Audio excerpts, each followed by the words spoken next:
Alright, this is going to be another video editorial for Codeforces around 964, latest Division 4 contest, contest ID 1999. I started putting all my stuff on GitHub, so the normal text document that I show will be on there, and I'll link this repo in the description. It contains all my code solutions and notes and stuff like that. So should help to shorten the video a little bit. All right, so first problem, pretty simple as expected. Two-digit integer, find the sum of its digits, so that's just the tens place and the ones place, so we can get the ones place by modular division and the tens place by dividing by 10, since this will round down. Then we just add those, so pretty simple there. This card game, so there's actually a bunch of ways to do this. My solution is probably a little bit longer than it has to be, but one scenario is if, so our cards are A1 and A2, opponent's cards are B1 and B2. If A1 is bigger than B1 and A2 is bigger than, if A2 is bigger than B2, then we will win 2 games, because A1, if A1 gets matched up with B1 and A2 gets matched up with B2, then we'll win the game, and that can happen in 2 different ways. The A2-B2 matchup could happen first, or the A1-B1 matchup could happen first, so that would be worth 2 games. Similarly, if A2 is bigger than B1 and A1 is bigger than B2, then we would win if A2 matches up with B1 and A1 gets matched up with B2, or vice, like in the other order. We can also win the game if one of our matchups gets tied and the other matchup we win. So if A1 is equal to B1 and A2 is equal or greater than B2, then we win that game 1-0, and these matchups could happen in either order, so that's 2 games. Same thing, other way around. And these are all, these 4 cases are all like different combinations of winning one matchup and tying the other. So yeah, and you can see that this covers all cases. So greater than with the other matchup, win one, tie one, other matchup, win one, tie one. Same matchup, but the other one being tied, and then reverse of that. So it's not possible for more than 2 of these to be true. So the maximum can be 4 games if you win all of them. Alright. C, so this one is like a two-pointer, sort of. So we have some list of intervals which represent tasks. So basically, we have like our day here. Is n the length of the day?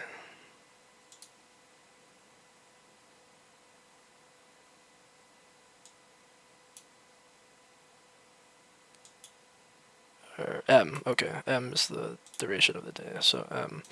So then shower takes s minutes, and then we have n tasks. So we have these intervals throughout the day, n of these, that take various amounts of time. And basically we need to see if our shower can fit anywhere. So like if our shower is only this long, we could just fit it here.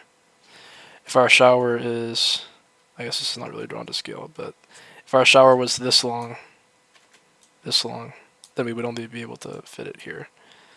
But if our shower was this long and our tasks were like this, then we wouldn't be able to do it.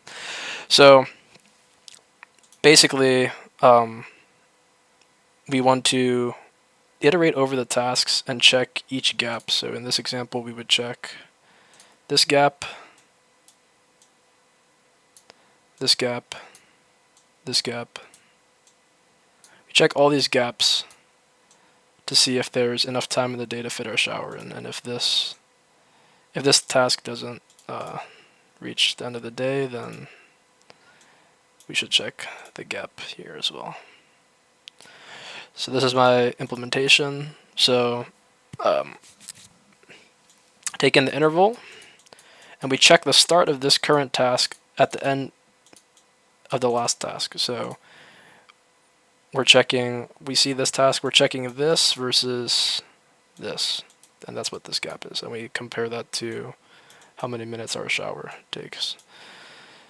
And we only need to find one spot for the shower. So if we do, then that's true. And then we update this. We have to read in all the intervals, so we can't just return our answer here. But yeah, so this is checking at the end of the day, and then if we found a spot, print yes. If not, print no. Pretty simple task, even for a div4c. All right, next problem. Slavic's exam. We have a string, some question marks, wildcards, and we need to change each of these to some letters such that t becomes a subsequence. Okay, so the way I solve this is, let's take an example they give us. Okay. So we need to make this into a subsequence of this, or we need to make s such that t is a subsequence of s. So we have this. So this needs to be a subsequence of s. So it needs to have an x at some point. So it needs to have an x at some point, a b at some point after this x, and another x some point after this b. So this example is pretty easy because we can just do this, but I'll try to construct a better example. Let's say like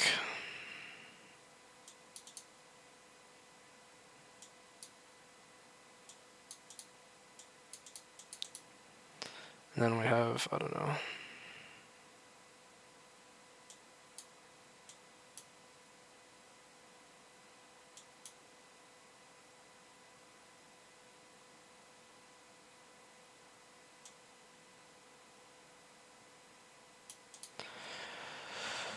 So in this example, we have, I'll just do this to make it a little more interesting.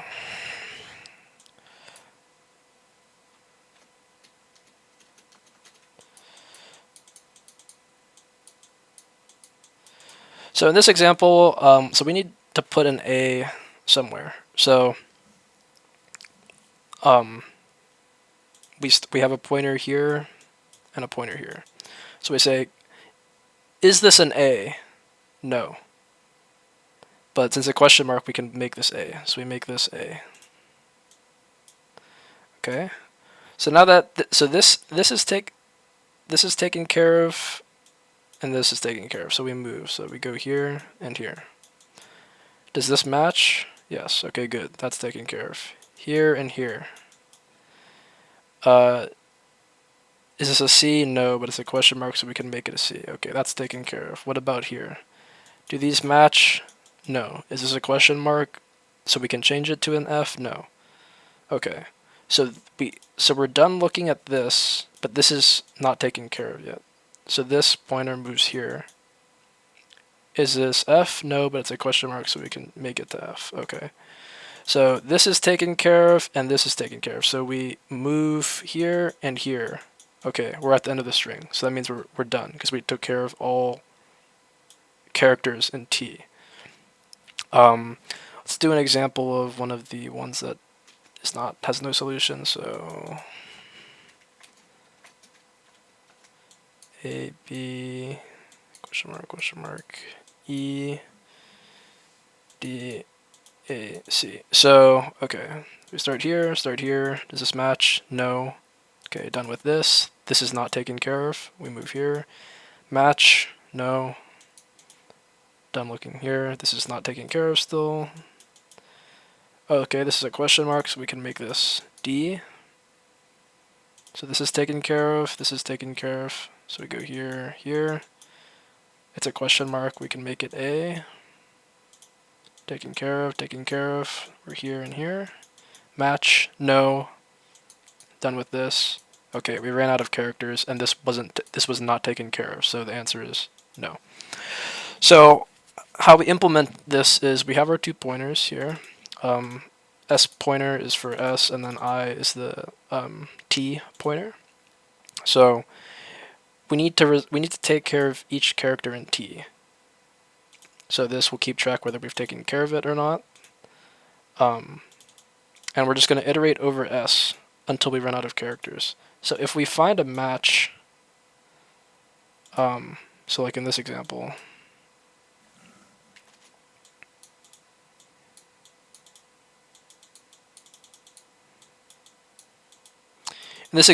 this was a match. So this was taken care of. For each character in T, so here, here, here, here, we need a match or a question mark. So this got this got this, this got this, and then this got this one. So if we got a question mark or a match, then we're good. Since we need to, if the answer is yes, we need to output what we change the question marks to. We just say, okay, if we found a question mark, then change it to a match. Move S pointer forward, because whether we end up using it or not, we need to move forward, since we can't use a character in S for a later character in T, since T has to be a subsequence of S. So if we found this, then mark this as true, break out of this loop, break out of this loop. That way we can move on to the next character in T.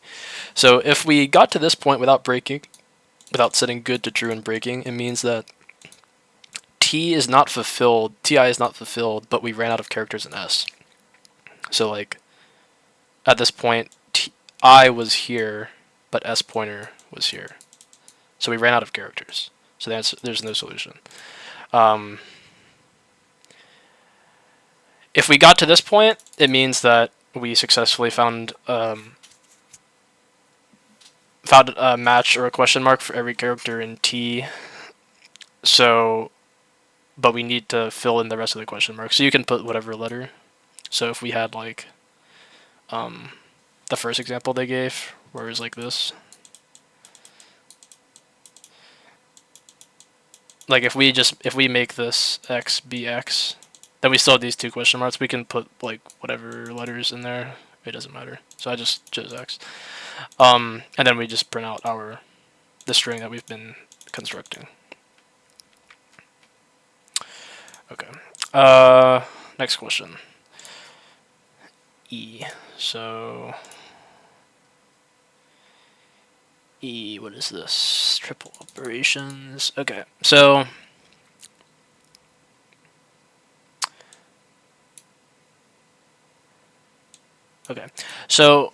basically we're picking 2 numbers and we are tripling one of them, and then we are dividing the other one by 3. So I think, let me pull up the document on how I explain this. So our first step is to create a 0, because if we choose X as a non-zero number, then it will triple and get larger. So we'll have to like come back to it later and reduce it down to 0. But if we create 1x early on, or 1 0 early on, then we can just use that as our x every time. So x will stay at 0, or our 0 will stay at 0, and then our whatever we choose as y will decrease. Okay, so before we have a 0, like while we're making the 0, there's also going to be some number that's getting larger, because let's say like we choose this as y to get smaller down to 0, and this as our x. In the meantime, while this is getting down to 0, this will get larger and larger and larger, and that's unavoidable. So we want to choose the smallest number to set to 0 at the beginning. So like this would be our y, and this would be our x. And then it would take however many operations to get this down to 0. This would be getting larger, and eventually we would have 0, and then some larger number here. And then we would choose x as the 0, and then y is this really large number, and then eventually we would get, this number would stay 0, and then this number would get down to 0 eventually. So we always want to choose the smallest number, so L in this case, to make 0 at the beginning of the problem. Yeah. So we can't do a complete simulation on this due to the time limit. It just will not be fast enough. So the optimization I made was to compute log of y in constant time. So instead of just dividing by 3, dividing by 3, dividing by 3 until we get to 0, why don't we just say, okay, we take a number and we instantly know how many operations it will take to get that one to 0. So pull up the implementation. So we construct a power of 3 vector, and basically any time that we pass, so this would have 3, 9, 27, 81, when we reach 27 or 81, that means we've reached a new power of 3. So let's say 8 log, or log 3 of 8 is 2, because 8 divided by 3 rounded down is 2, divided by 3 rounded down is 0. But log 3 of 9 is 3 to get down to 0. Because 9 would go to 3, which would go to 1, and then go to 0. So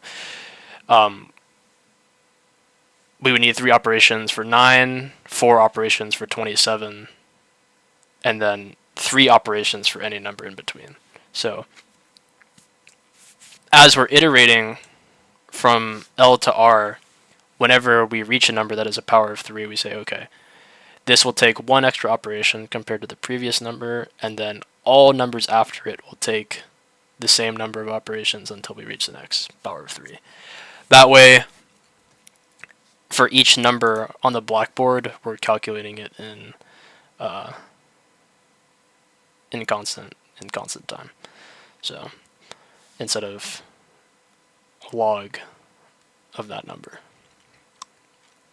and then we'll just print out the number of operations at the end, and the operations needed are 2 for every operation we did to get to 0 from L, since we're using an operation each time we're dividing it by 3, but also we're multiplying another number by 3. So in the future, it will take another operation to decrease that back down to 0. And then for each number, as we're iterating left to right, it will take whatever its log is to that many operations to get it down. So the log plus 1 rather. So for 9, log 3 of 9 is 2, but we need 1 additional operation since it's a power of 3. 10 is also 3 up until 27, which would be 4. Yeah.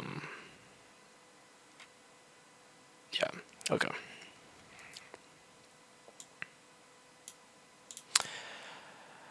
Next question, expected median. I actually thought this was the most difficult question of the contest, but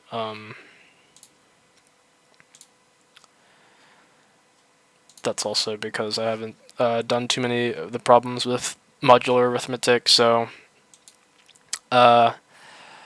basically we have to choose every combination of k elements, so every subset, essentially. Every subset of indices. So which ones will count towards our answer? If we pick k, then the majority, over 50% of the elements have to be 1 in order for the median to be, the median had to be 1. So,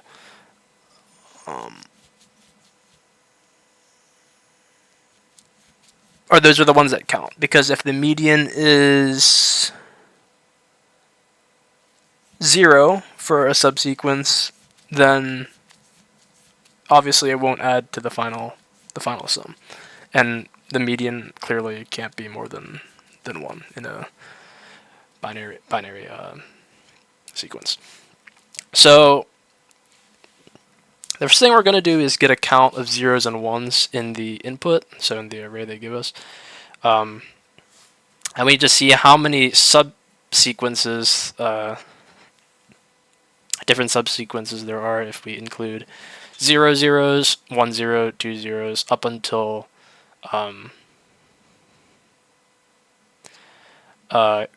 k plus 1 over 2, which is a majority.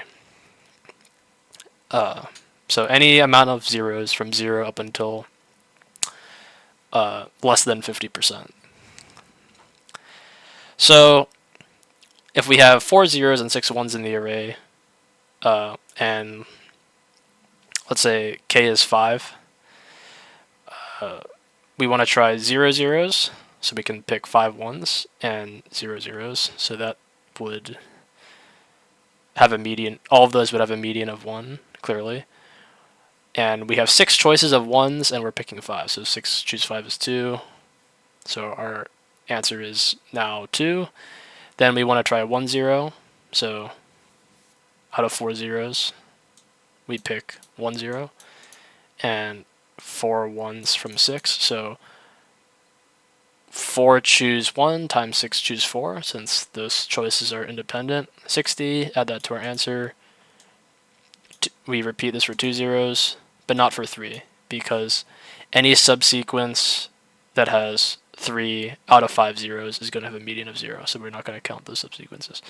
So the strategy is rather simple.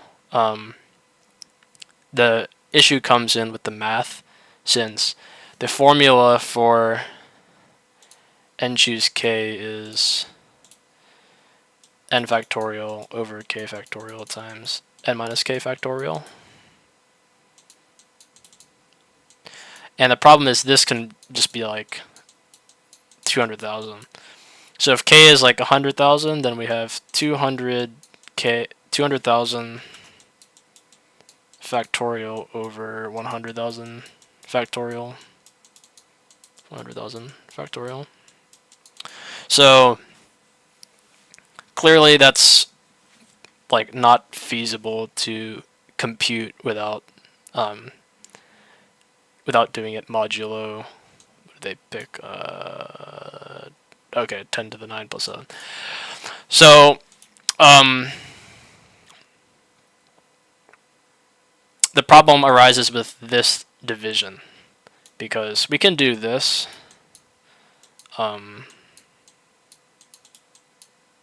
Like we can do 200,000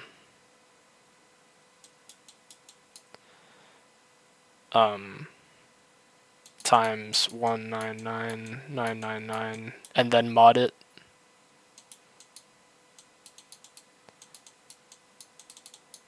And then do times 199,998 and then mod it, but eventually we have to divide, and we have to divide modulo n as well. So pre-computing the factorials is easy, as I mentioned, and we also want to find the inverses of those factorials. So basically, when we divide by 100,000 factorial, that would be the same as multiplying it by the inverse of 100,000 factorial modulo n. So essentially we're doing like this.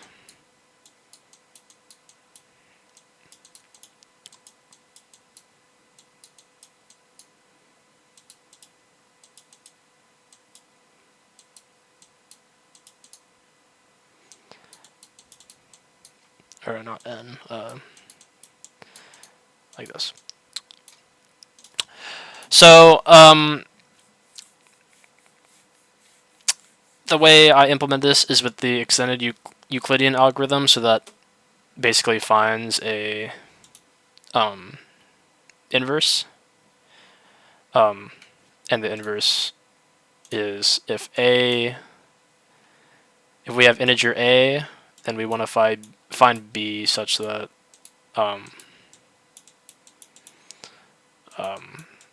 a times b is 1 mod 10 to the 9 plus 7.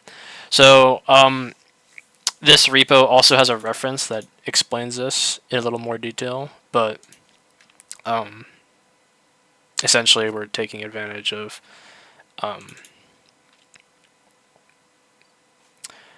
the greatest common denominator to find the modular inverse. So I think my reference document has a little more depth on that, and there's lots of resources to read about exactly how that works, but that's the mechanism by which we calculate the modular inverses.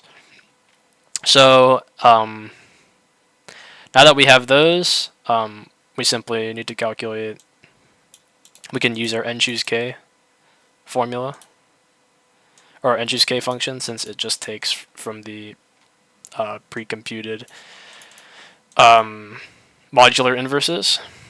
So it calculates n_k in constant time.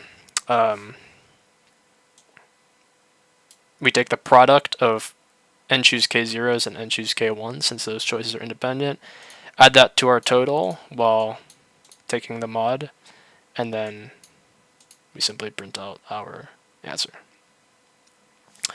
Alright, the last question I actually thought is really cool. I'm going to go over the easy and hard solution separately. So the hard solution will work for the easy version, but the easy solution will not work for the hard one, because I wanted to highlight the difference between the two. So in this question, basically we have a faulty ruler, and once we read the question, it's clear, okay, it makes sense that if we measure something that is longer, that is equal or longer to the missing distance, we'll get a faulty measurement. But if we measure something shorter, we'll get a correct measurement. So, like in the example they gave, if our ruler is missing like the 4 mark, if we measure something that's 3 or less, so if we measure something that's 3, we'll get a correct measurement. But if we measure something that's 4 or larger, so this is 4 units long, right? But we'll get a measurement of 5. Or if we measure something that's 5, so this is actually 5, but we'll get a measurement of 6. So if we measure something that's greater than or equal to the missing length, we'll get a length that is 1 unit greater than the actual, and if we measure something that's less than the missing length, then we'll get the correct one. So this is ultimately a binary search problem. So basically the logic is we have some search space, so I think it's like 0 or 2 to 999. And we can test. We can say, okay, let's test like in the middle, like 500, let's say. And let's say 500 gives us the correct we ask, here's a length of object length 500, we get back 500. Okay, so that means the missing length is not in here. Otherwise, we would have gotten an incorrect measurement. Okay, why don't we guess 750? And let's say 750, let's say we get 751 back. Okay, so 750 is greater than or equal to the missing length. So, okay, so it couldn't be 500 here, because 500 is strictly less than. But 750 is greater than or equal to the missing length. So all of this is not possible, but 750 might be possible. Then we would guess like 625. And eventually we would get down to the point where there would only be one option, and that would be our answer. So we're allowed 10 queries. 10 queries. And we know that this algorithm will be sufficient because if we divide 1000 by 2, we're always going to be removing half of the remaining search space rounded down, because if we had like 5 options, we might only remove 2 of them, but we'll remove at least half rounded down. So this would be 500, 250, 125. Half of 125 rounded down to 62, so we would have at most 63 left. 63, half of that rounded up, which is how much we would have left, is 32. 16, 8, 4, 2, 1. So 1, 2, 3, 4, 5, 6, 7, 8, 9, 10 queries.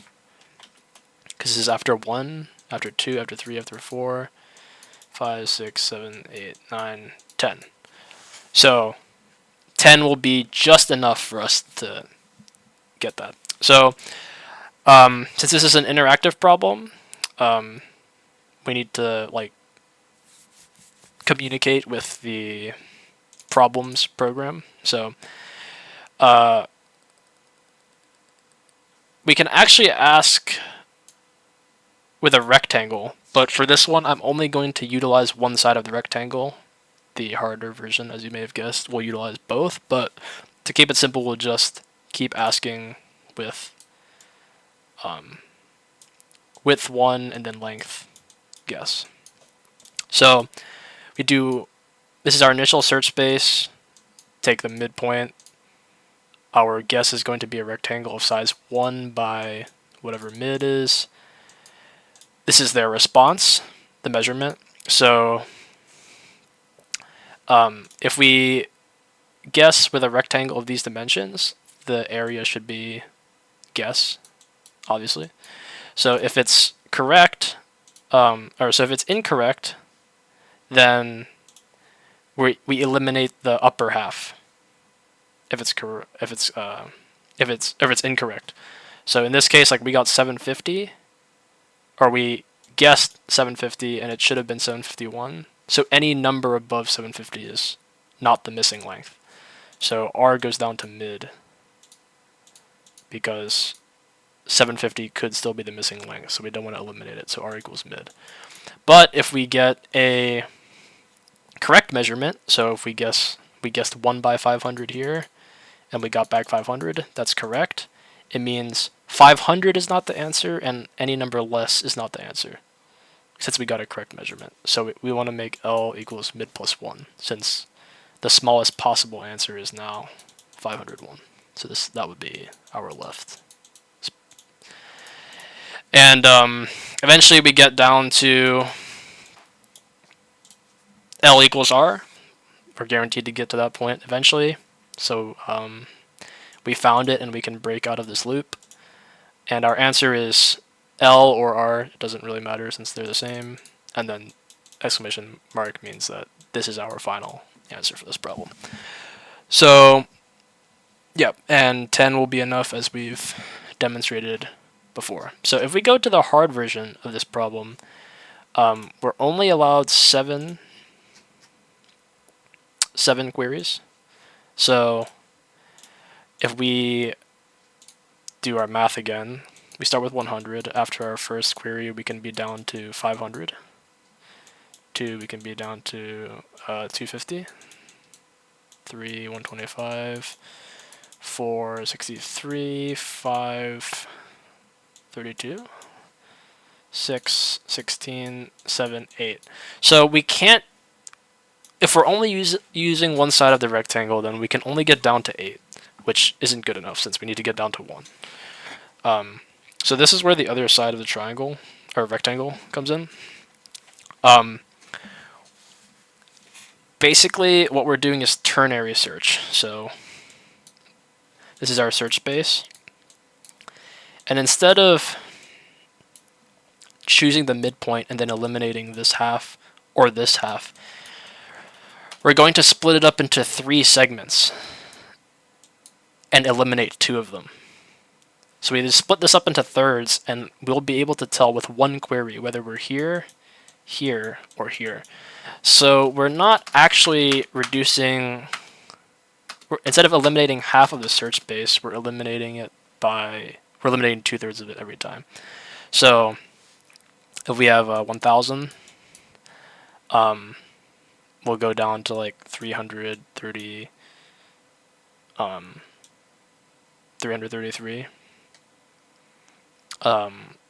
Going down to 111. What is this? 37? Oh, it should be rounded up, I guess. 334, 112, 38, 13, 5, 2, 1. So 1, 2, 3, 4, 5, 6, 7. So 7 is the exact amount that we need. Okay, so how do we actually do that? How do we actually implement ternary search by sending queries? So if we ask, okay, if we ask with a rectangle like this, obviously the correct area is this. And let's say A is less than B in this case. We have a few possibilities. One is we get the correct answer. So if we get back AB, what does that mean? It means this measurement and this measurement were correct. So both measurements were correct. What does that mean? Both measurements were shorter than the missing length. So A is shorter than the missing length and B is shorter than the missing length.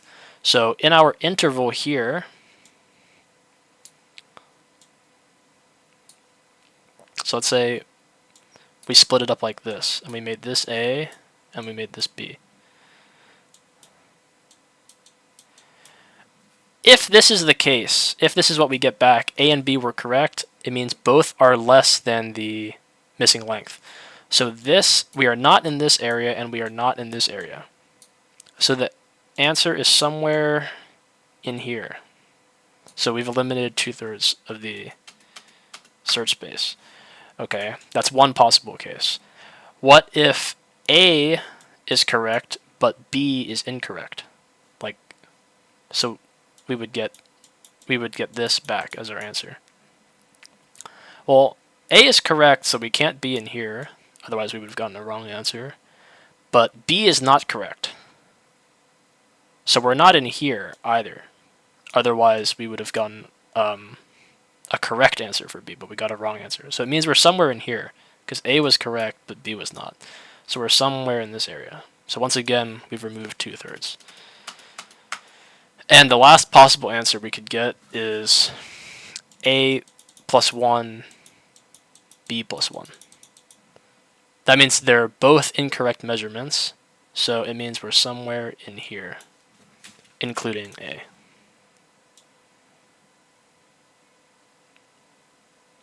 So let me see if I can make this better visually. So this is one case.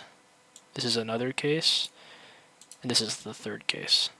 So in the third case, we are now looking at this. In the second case, we are looking at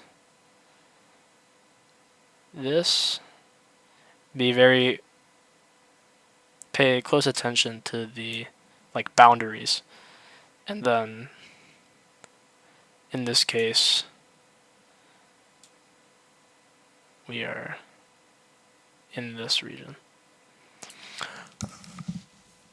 So you can see we're eliminating 2/3 with each guess, which is what we needed to get down to from 1,000 to 1 in 7 queries. So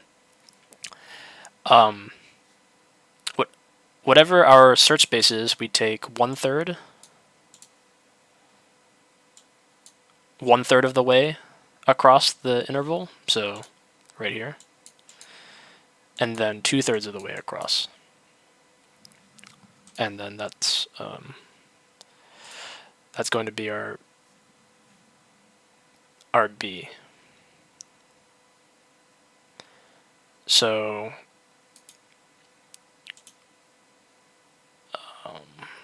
where's my page?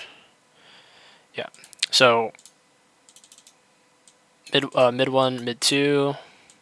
We do this as our query and we check. Okay, which case are we in? So this case is this red case. This one is the blue case in the middle third, and then this is our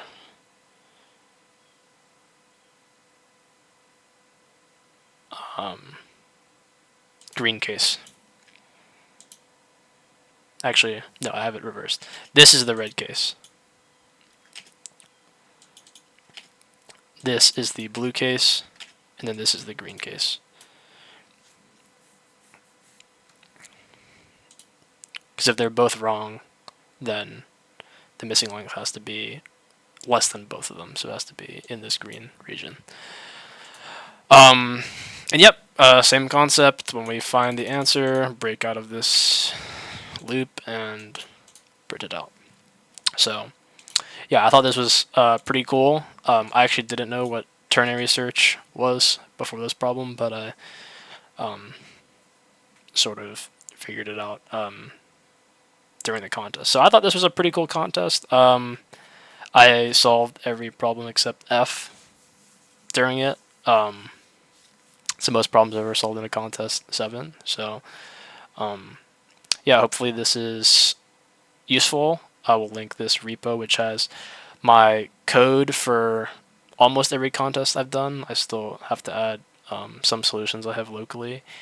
It has some notes on some of the contests that I've done. So maybe you can look at those while watching certain parts of this video. But yeah, you can find everything in this repo. So hopefully these solutions were helpful. We'll try to make some more videos on a regular basis, but you can always message me on Codeforces, leave a comment on this video, and I'll try to respond and provide any clarification that I can.